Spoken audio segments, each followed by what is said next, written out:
You deleted it. Not deactivated, actually deleted. Not every platform, maybe, but enough that your phone is quieter now. The first few weeks felt strange. Then, gradually, they didn't. And the reaction from people when they find out is almost always the same. Why? Don't you feel disconnected? How do you keep up with things?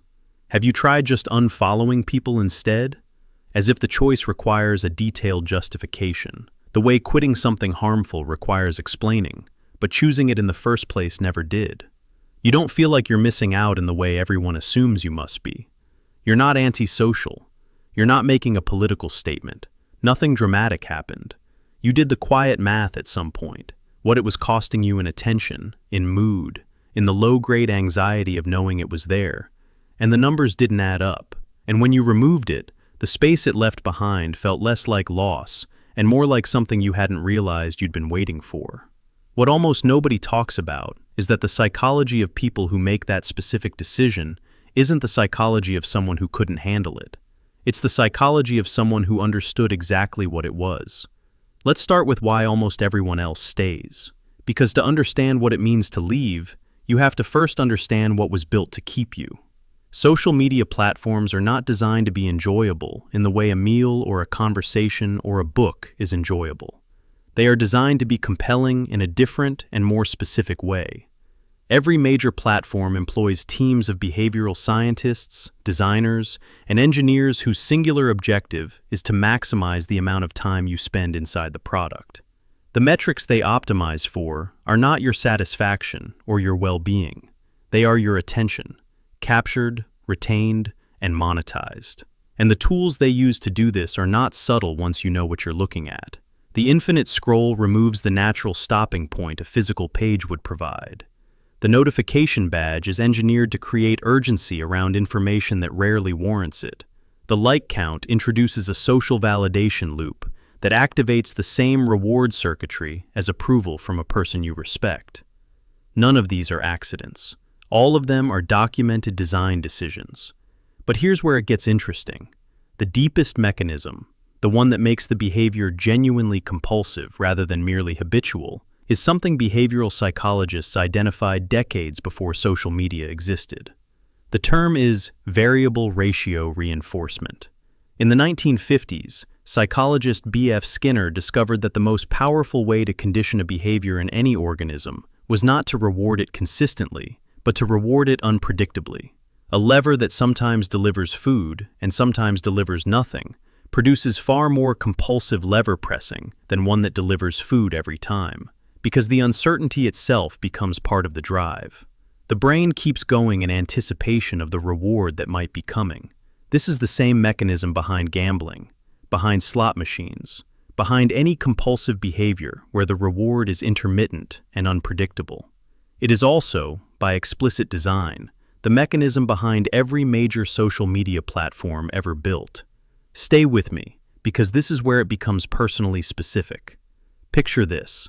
It is 11 p.m. You pick up your phone to check one thing. You open the app. There is nothing remarkable in the first post. You scroll. Nothing in the second. You keep scrolling.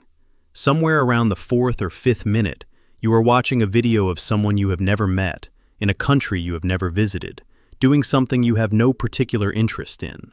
40 minutes pass. At no point during those 40 minutes did anything genuinely reward you. At no point did you consciously decide to keep going, and yet you did, because your brain was operating on the same principle as a slot machine player who keeps pulling the lever because the next pull might be different. That is not a failure of willpower. That is variable ratio reinforcement, working exactly as the people who built the platform intended it to work. The person who deleted is not the one who lacked discipline. They are the one who recognized the machine. The research on what happens when people leave is consistent and specific. In a landmark study published in the American Economic Review in 2020, economists Hunt Alcott and his colleagues ran a randomized controlled experiment, the most rigorous type of study available, in which participants were paid to deactivate their Facebook accounts for 4 weeks. The results were measurable and striking. Participants who deactivated showed significant improvements in subjective well-being, reduced anxiety and depression scores, and reported more time spent on offline activities including socializing with friends and family in person. Perhaps most tellingly, when the 4 weeks ended and participants regained full access, a significant portion chose voluntarily to use the platform considerably less than they had before the experiment began. Having experienced life without it, they revised their estimate of what it had been worth. A separate study published in the Journal of Social and Clinical Psychology by Melissa Hunt and colleagues found that simply limiting social media use to 30 minutes per day, not deleting, just reducing, led to significant reductions in loneliness and depression in university students over just 3 weeks. The direction of the effect was not ambiguous. Less exposure, measurably better outcome. And here is where the framing of this choice changes entirely. Because the person who deleted social media is not opting out of connection. They are opting out of a specific, engineered version of connection that the research consistently shows extracts more than it gives. They are not antisocial. They are applying a reasonable cost-benefit analysis to where their attention goes, and concluding that this particular claim on it doesn't earn its place. The social comparison research makes this even clearer. In 1954, psychologist Leon Festinger documented the human tendency to evaluate ourselves by comparing our circumstances to those around us. Social comparison is not a flaw.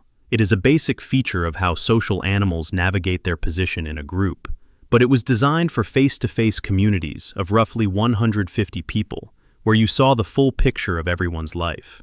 Social media turns it into a continuous, inescapable stream of other people's highlight reels, their promotions, their holidays, their relationships at their best, against which your ordinary Tuesday is perpetually being measured.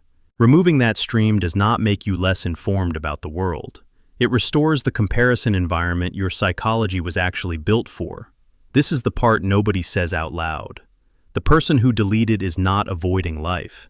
They are living in a version of it that more closely resembles the one their nervous system was designed to inhabit. Attention is the most finite resource a person has. More finite than money, more finite than time, because it is the medium through which every experience, every relationship, every idea, every moment of genuine rest actually reaches you. The platforms understood this before most people did.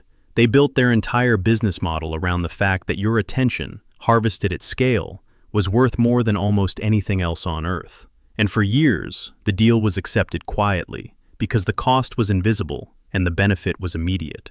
The people who deleted looked at that deal clearly and decided their attention was not for sale. If this put language to a decision you made but have struggled to explain to other people, hit subscribe. There are a lot more videos here about the psychology behind the choices that don't fit the mainstream script. And if this one resonated, you'll want this next. The psychology of people who have very few friends by design. The specific research on why some people are highly selective about who they let close, what it produces in them long term, and why the instinct to fill a social circle the world tells you is too small might be the most psychologically honest decision you're making. That video is right here.